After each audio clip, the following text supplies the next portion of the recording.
Hey everyone, welcome back to the channel. My name is Zach and here we talk about overlanding and tech. And today I think is going to be a really helpful video for a lot of 4Runner owners because I feel like a lot of 4Runner people like the low profile look of the aftermarket front bumpers because it gives them the ability to put on some lights and to mount a winch, but it doesn't necessarily, take over the whole entire front end of the vehicle and make it look very, very off-roady. And so I think this is going to be a super helpful video for some of you, and I'm going to kind of walk through how I installed my C4 LoPro bumper as well as my Badlands Apex winch from Harbor Freight. And I think it's a really good setup, and oftentimes people can find these LoPro bumpers from a variety of brands for a pretty good price. So I'm going to kind of explain what I got and how I installed it. But first, let's just talk about a couple of announcements. First of all, we've been past 4,000 subscribers for a little while now, and it's really awesome to see. So thank you again for all the continued support. And if you look on the screen right now, these are the Patreons that I have right now. While there aren't that many, I really want to recognize them because they've decided to support me in an additional way, and I can't be thankful enough for them. Another thing I want to mention is the giveaway is still live, and until the channel reaches 5,000 subscribers, that's going to be live. So follow me on Instagram, comment on that giveaway post on Instagram, and then also subscribe to me on YouTube, and that'll get you entered to win either a set of traction boards or that air compressor. And obviously you need to fit all of the eligibility criteria, but go check that out, and I really encourage you to enter in because who doesn't like free stuff? So with that being said, let's jump right into the video and let's kind of figure out how I set this up and some of the things I had to tweak so that this would all work out perfectly.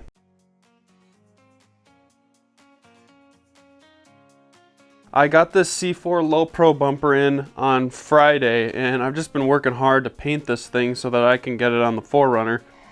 And what I did is I used about 2 cans of this automotive primer, and it's just like a gray automotive primer that I found at Walmart, and I think it's going to work really well. I think it's also pretty temperature resistant, so that's why I chose it.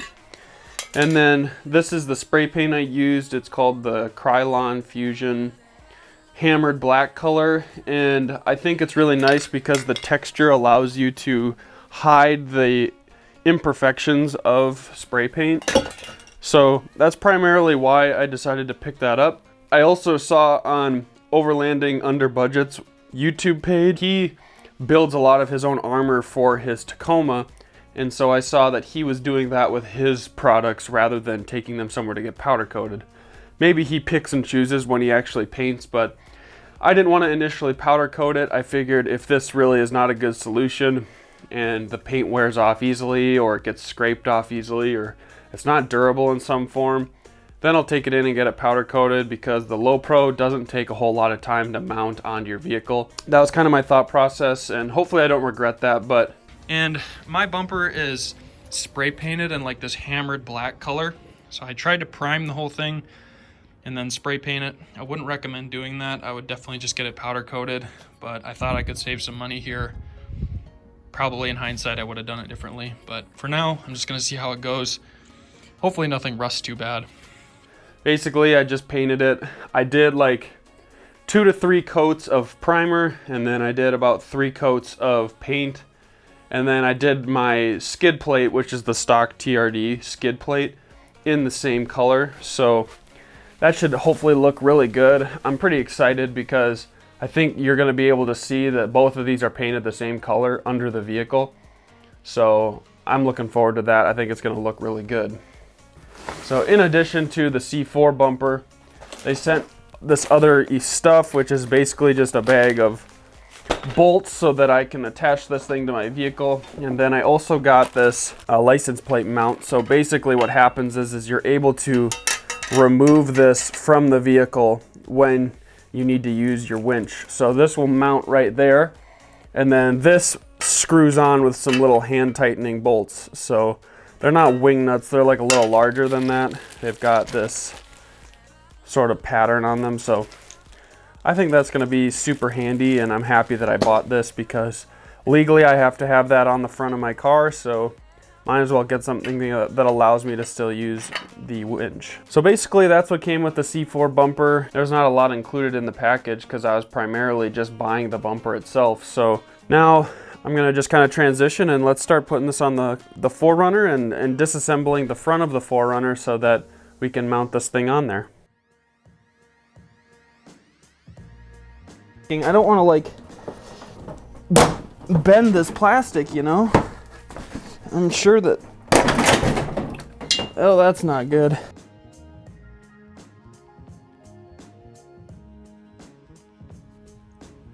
So before installing anything in here, you have to take out a couple of these bolts, and they hold on the front plastic cover for the bumper. So there's these two on this side. There's gonna be a couple below, and then the same on the other side.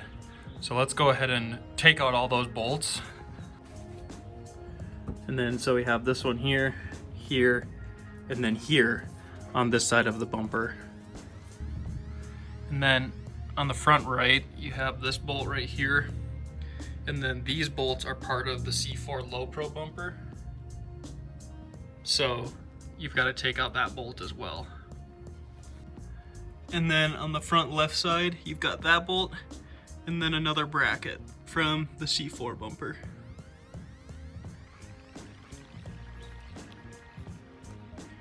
Okay, so now what we want to do is we want to basically unhook this. So this has a little like threading through it that loops in here. So you just put a flathead and just pop this up. And then up here, this little hole threads through this. So once you unlatch those, you just have to pull back on this and clips undo. And the same is on the other side. Before we can completely take off this lower portion of the bumper though, it's good to pop off this top part, which has like the grill on it and stuff like that. So what you basically do is you've got a clip here, you've got a clip right here, a clip there, then another clip right here, another clip right here. Take off this screw, and then we've got a clip right here. So we're gonna do that now. Another thing I forgot to mention is make sure to unplug your fog lights, because otherwise when you pull off your bumper, especially if you haven't put this on yet, it's just gonna free fall and you'll rip those plugs right out of the wiring harnesses. And while it's not the end of the world, it's just kind of a pain. So make sure you disconnect those. Okay, so now we can go ahead and actually remove the whole front bumper.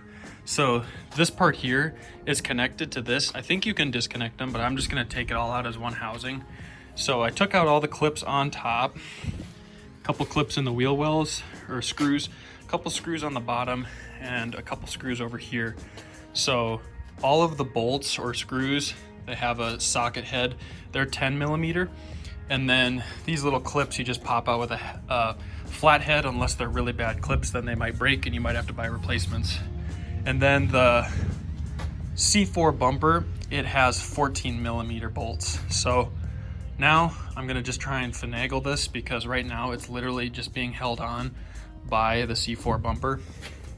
And I unclipped my grill lights, so we should be good to go. So let's try and do that now. So for the sake of making this easier to remove, I did end up pulling off this top portion, and basically it just clips into the top of this bumper through a bunch of tabs all along here. So these are what those little tabs are. You just gotta press down on them and then they'll pop right out. So these are my grill lights. They have not held up well. I need to replace them. Probably irks some of you that they flicker in some of my videos, but hopefully we'll have new ones soon.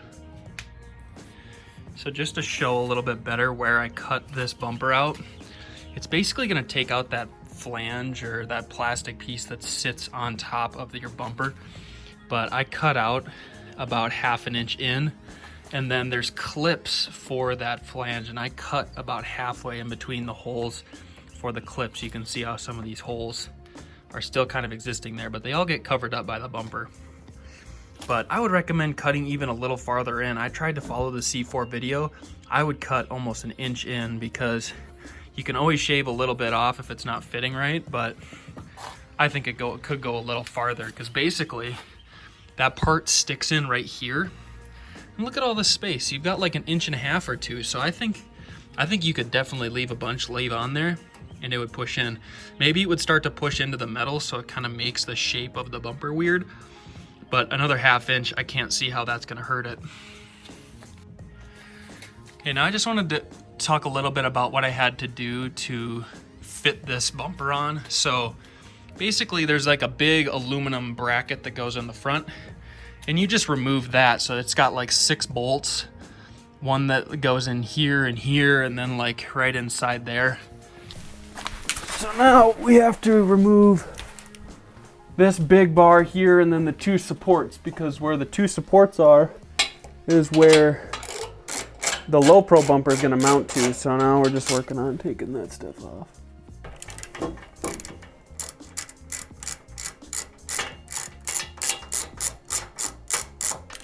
And this should be all right, because this big bar rests on a bunch of threads, so once I completely loosen it, it shouldn't fall.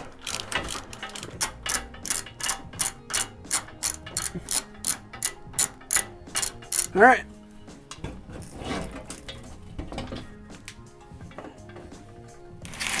Now that we got that off, next,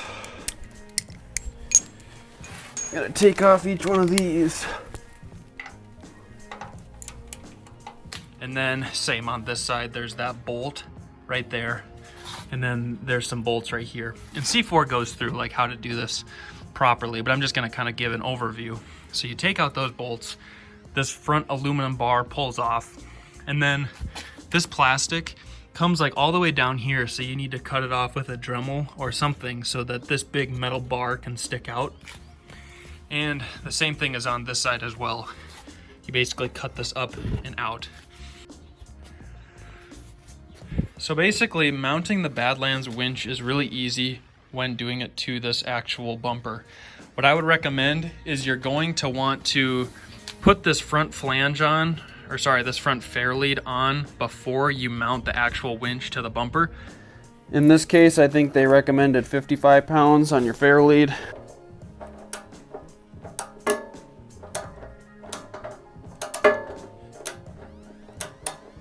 So do that, make sure you torque it down to spec and everything, because you're not gonna have very good access to the bolts inside the bumper, because they're right there, and if you wanna get a torque wrench in here and turn on them, this is gonna block you, right?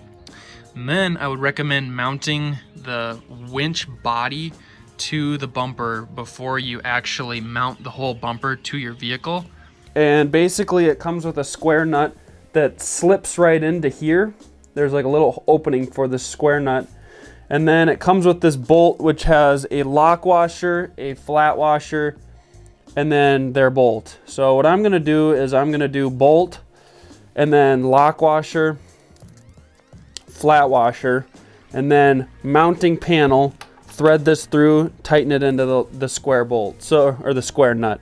I'm going to use some of this blue Loctite just to try and help prevent any sort of issues with bolts, since I'm trying to be extra safe and cautious when mounting this winch, so that, you know, there's no mounting issues, because there's going to be a lot of energy transfer, and so I don't want anything bad to happen. So you can wire up everything before or after. I chose to connect some of the wires between this box here to the actual control box before mounting it on the vehicle, but it's up to you what your preference would be. So this box comes mounted on top of your winch, and basically you have to decide whether you want to leave it on there or take it off. And I felt that I needed to take it off, being that this is so close to the top of the winch.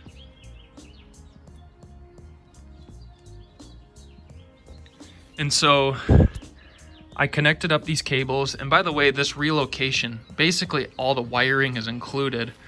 And so what I did is I connected up the relocation wires and ran them the best I could, because they aren't very long, so it's not like you can just put this thing wherever you want.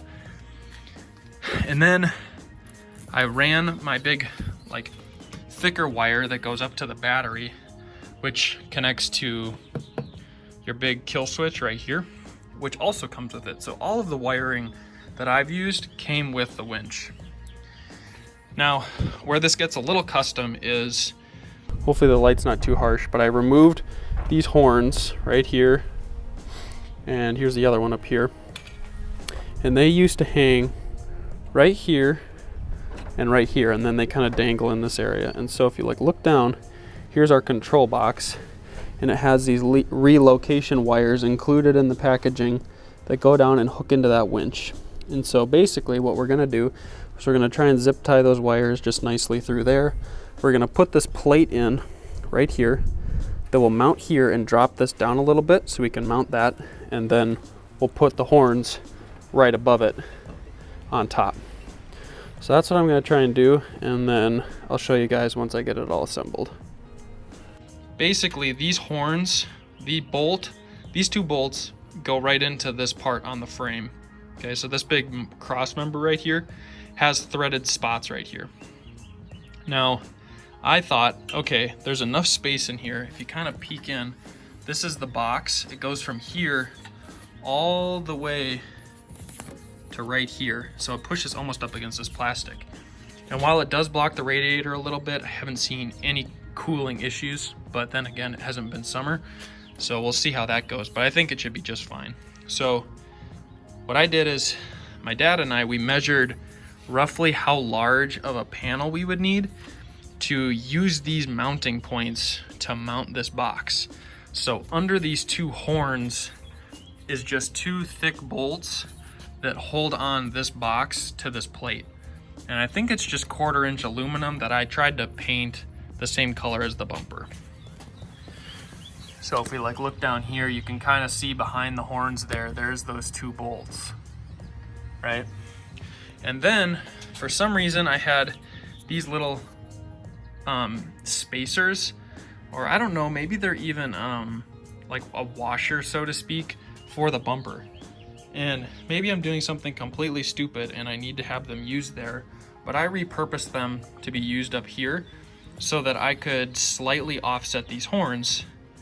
And now they fit with how big this fat cable is and having to route that somewhere, because if these were in the factory spot, it would push against this box. And the reason that you couldn't just move this box lower is look how close we are to touching this. See those two holes in the back there? There's a matching bracket like that on the top, and that's where those two bolts are thread through up above. So there's really not a whole lot of space. So that worked out really good. And then we just shifted these horns and it worked awesome. So now that this winch is connected to this control box, this big fat cable is gonna go up to the kill switch. So it runs through this little grommet and up around, and my wiring is not great. I do plan to redo this someday when I have a more official electrical system. But basically this cable runs all the way up, and it's the hot wire. And then there's a separate cable that's a ground cable that is ran separately and goes straight to the negative.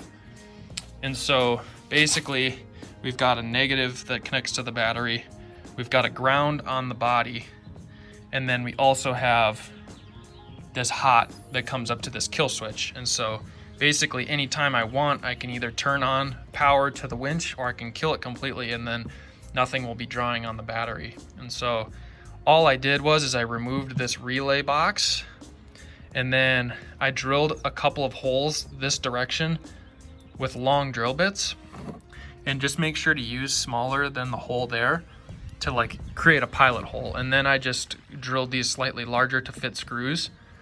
And I only needed 2 screws to hold this thing down. And you have to be a little selective of where you put this, because there's actual fuses that stick up on the other side.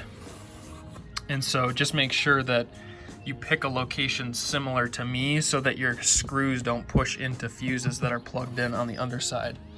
But so far this has worked just fine for me. So that's basically how I ran the electrical. And then when you look in here, so these are wires from the winch, but you have this line right here, which I'm trying to remember, I think this is an AC line. And then this right here is a big power steering line. And they recommend like you just try and move it out of the way the best you can.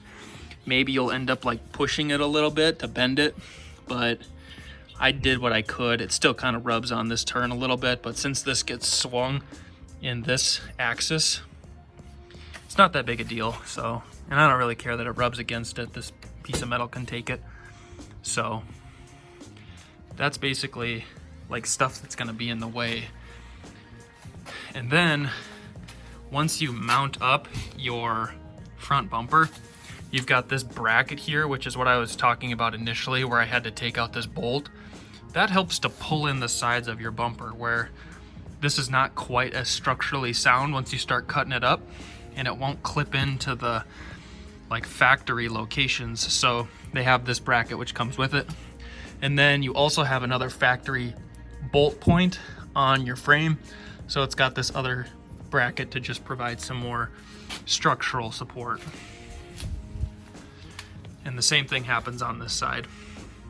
And if you're wondering, you can still definitely run the stock skid plate. And then I basically color matched my skid plate down below, because originally it was like a silver aluminum color and I wanted it to match the bumper for kind of a clean look. Since now that the 4Runner is lifted, I wanted to make that look nice because people will easily see the skid plate under the truck. Also, just to kind of do a demonstration, basically if I ever want to use the winch, I can pop the hood, or on a trip I just pop it and turn on the green, and then it doesn't really matter, it's just not drawing that much anyways. But basically when this is turned on, this remote will automatically pair with this control box. And then if I ever want to use the remote in a wired fashion, that little door right there on the side of the box with the hole, that's a rubber door, and you pull that open and there's a wired connection. So if your remote ever dies, you can just plug it in. Turn that on. All you do is you hold down this button and it's like roughly 3 seconds. Then your light's on, and so there you go. If you made it to the end of the video, thank you so much. I really appreciate all of you that decide to watch my content start to finish. And if you're new to the channel and this is the first video you've seen, be sure to subscribe to the channel, because I post a lot of content like this, as well as like this video if it brought you any sort of value.